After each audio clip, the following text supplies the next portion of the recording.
ലോക്സഭാ തെരഞ്ഞെടുപ്പിന്റെ രണ്ടാം ഘട്ട വോട്ടെടുപ്പ് നാളെ നടക്കുകയാണ്. രാജ്യത്തെ 89 മണ്ഡലങ്ങൾ നാളെ പോളിംഗ് ബൂത്തിലേക്ക് നീങ്ങുമ്പോൾ സ്ഥാനാർത്ഥികളുണ്ട്, ദേശീയ നേതാക്കളുണ്ട്. എങ്ങനെ വിലയിരുത്താം?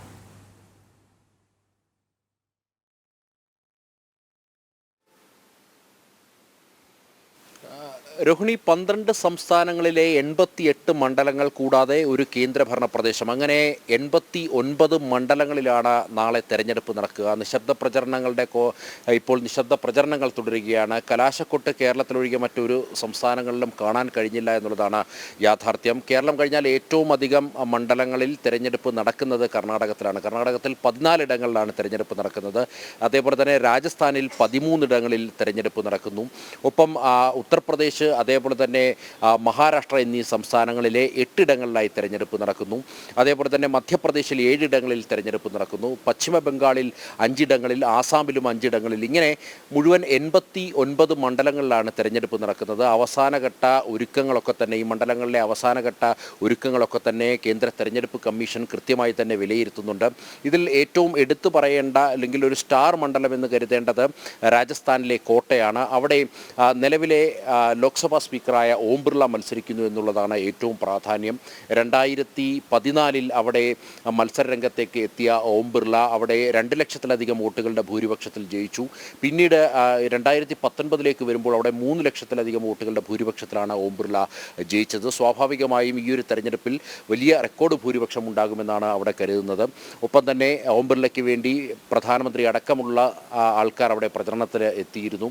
ഒരു കാലഘട്ടത്തിൽ കോൺഗ്രസിൻ്റെ ഉറച്ച കോട്ടയായിരുന്ന കോട്ടയെ BJPയിലേക്ക് എത്തിച്ചത് ഓം ബിർളയാണ്. സ്വാഭാവികമായും ഇത്തവണയും അദ്ദേഹത്തിന് ഒരു ഹാർട്ടിക് വിജയം നേടുമെന്നാണ് കരുതുന്നത്.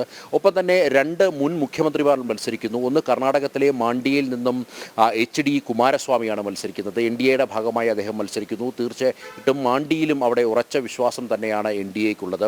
ഒപ്പം മറ്റൊരു മത്സരം, ഒരു മുൻ മുഖ്യമന്ത്രി മത്സരിക്കുന്നത് ഛത്തീസ്ഗഡിലാണ്. അവിടെ ഭൂപേഷ് യാദവ് മത്സരിക്കുന്നത് ഉണ്ട് എന്നുള്ള ഒരു പ്രത്യേകതയുമുണ്ട്. ഭൂപേഷ് ബാഗലിനെ കൂടാതെ അവിടെ മറ്റ് 4 പ്രധാനപ്പെട്ട സ്ഥാനാർത്ഥികളും ഛത്തീസ്ഗഡിൽ മത്സരിക്കുന്നു. ഒപ്പം മറ്റ് സംസ്ഥാനങ്ങളിലേക്ക് വരുമ്പോൾ രാജസ്ഥാനിലെ തന്നെ അവിടെ മുൻ മുഖ്യമന്ത്രിയായ അശോക് ഗെഹ്ലോട്ടിൻ്റെ മകൻ വൈഭവ് ഗെഹ്ലോട്ട് മത്സരിക്കുന്നു.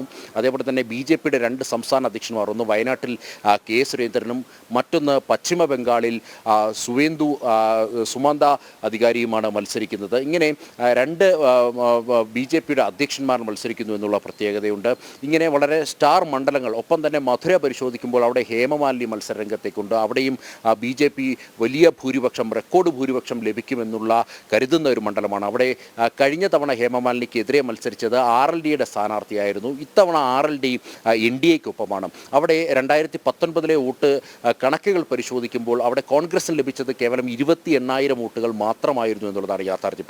അതുകൊണ്ട് തന്നെ ഇത്തവണ RLDയും കൂടെ NDAയ്ക്കൊപ്പം ഉള്ളതിനാൽ തന്നെ വലിയ റെക്കോർഡ് ഭൂരിപക്ഷം അവിടെ നേടുമെന്നുള്ള ആത്മവിശ്വാസമാണ് നിലവിൽ BJPക്കുള്ളത്. മാത്രമല്ല ഈ 89 മണ്ഡലങ്ങളിൽ ഏതാണ്ട് 62 മണ്ഡലങ്ങൾ നിലവിൽ NDAയുടെ ഭാഗമായി നിൽക്കുന്ന മണ്ഡലങ്ങളാണ്. അതിൽ തന്നെ 55 മണ്ഡലങ്ങൾ പൂർണ്ണമായും BJP ഒറ്റയ്ക്ക് മത്സരിച്ച് വിജയിച്ച മണ്ഡലങ്ങളാണ്. അതിനാൽ തന്നെ ഈ രണ്ടാം ഘട്ട വോട്ടെടുപ്പിലേക്ക് കടക്കുമ്പോഴും അവിടെ BJPക്ക് യാതൊരുവിധ ആത്മവിശ്വാസത്തിന് ഒരു കുറവുമില്ല എന്നുള്ളതാണ് യാഥാർത്ഥ്യം. മാത്രമല്ല കഴിഞ്ഞ 10 വർഷക്കാലത്തെ നരേന്ദ്രമോദി സർക്കാരിൻ്റെ ആ പ്രവർത്തനങ്ങൾ ഓരോന്നും താഴെത്തട്ടിലേക്ക് എത്തിക്കാൻ കഴിഞ്ഞു എന്നുള്ള കൃത്യമായ ആത്മവിശ്വാസത്തോടു കൂടിയാണ് BJP ഈ തെരഞ്ഞെടുപ്പിനെ സമീപിക്കുന്നത്. ഇത് കൂടാതെ അടുത്ത 5 വർഷത്തേക്ക് എന്താണ് ഭാരതത്തിന് വേണ്ടത്, അല്ലെങ്കിൽ ഭാരതത്തിലെ ഏതെല്ലാം തരത്തിലുള്ള ജനങ്ങൾക്ക് ഏതെല്ലാം തരത്തിൽ ഉതകുന്ന പദ്ധതികൾ കൊണ്ടുവരണം എന്നുള്ള കൃത്യമായ വീക്ഷണബോധത്തോടു കൂടി തയ്യാറാക്കിയ രേഖകൾ ഉൾപ്പെടെയാണ്, അല്ലെങ്കിൽ ആ രേഖകൾ കാണിച്ചുകൊണ്ട് തന്നെയാണ് ജനങ്ങളിൽ നിന്നും വോട്ട് തേടാൻ BJP ശ്രമിക്കുന്നത്. സ്വാഭാവികമായും ഈ 400 എന്നുള്ള ഒരു സംഖ്യയിലേക്ക് BJP പ്രതീക്ഷിക്കുന്ന, അല്ലെങ്കിൽ NDA പ്രതീക്ഷിക്കുന്ന 400ലേക്ക് എന്നുള്ളൊരു സംഖ്യയിലേക്ക് എത്തുവാൻ ഈ 89 മണ്ഡലങ്ങളും നിർണായകമാണ് എന്നുള്ളൊരു വിലയിരുത്തലാണ് BJP എത്തിയിരിക്കുന്നത്.